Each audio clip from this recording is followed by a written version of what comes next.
মার্কিন automobile giant রিভিয়ানে $5 billion বিনিয়োগের ঘোষণা দিয়েছে জার্মান প্রতিষ্ঠান ভক্সওয়াগন।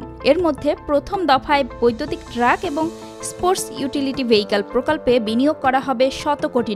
2026 সালের মধ্যে ধাপে ধাপে বিনিয়োগ করা হবে বাকি $400 কোটি। ভক্সওয়াগনের এই ঘোষণার পরই মার্কিন পুঁজিবাজারে রিভিয়ান অটোমোটিভ ইনকর্পোরেশনের শেয়ার দর বেড়েছে অন্তত 50%। চুক্তি অনুযায়ী নিজেদের মধ্যে অটোমোবাইল শিল্পের প্রযুক্তি ভাগাভাগি করবে দুই দেশের এই দুই জায়ান্ট।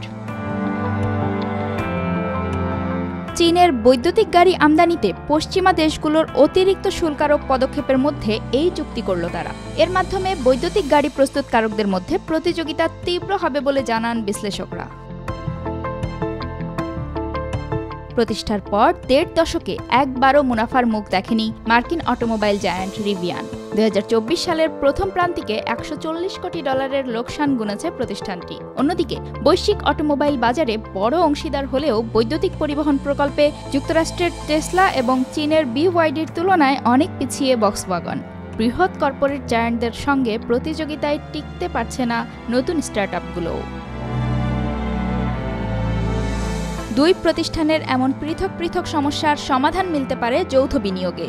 চুক্তির মাধ্যমে রিভিয়ান উদ্ভাবিত প্রযুক্তির ব্যবহার করা হবে ভক্সওয়াগনের গাড়িতে, আর চীনের BYD কিংবা যুক্তরাষ্ট্রের টেসলার মতো প্রতিষ্ঠানগুলোর সঙ্গে প্রতিযোগিতায় এগিয়ে যাবে ভক্সওয়াগন।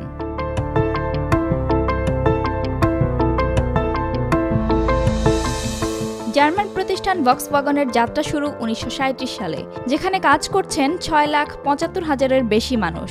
আর্থিক প্রতিবেদন অনুযায়ী 2023 সালে €620 কোটি মুনাফা করেছে ভক্সওয়াগন, বছর ব্যবধানে যা বেড়েছে প্রায় 2.5%। 2025 সালের মধ্যে বিশ্বের বৃহত্তম বৈদ্যুতিক গাড়ি প্রস্তুতকারক হওয়ার পরিকল্পনা ভক্সওয়াগনের। সে লক্ষ্যে €52 বিলিয়ন বিনিয়োগ পরিকল্পনা প্রকাশ করেছে প্রতিষ্ঠানটি।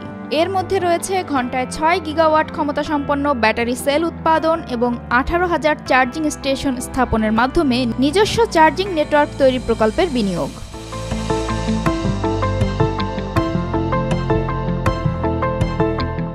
2009 সালে প্রতিষ্ঠা করা হয় রিভিয়ান, বর্তমানে যেখানে কাজ করছেন প্রায় 17,000 মানুষ। আর্থিক প্রতিবেদনে জানানো হয় 2023 সালে 57,000 ইউনিটের বেশি গাড়ি উৎপাদন করেছে রিভিয়ান।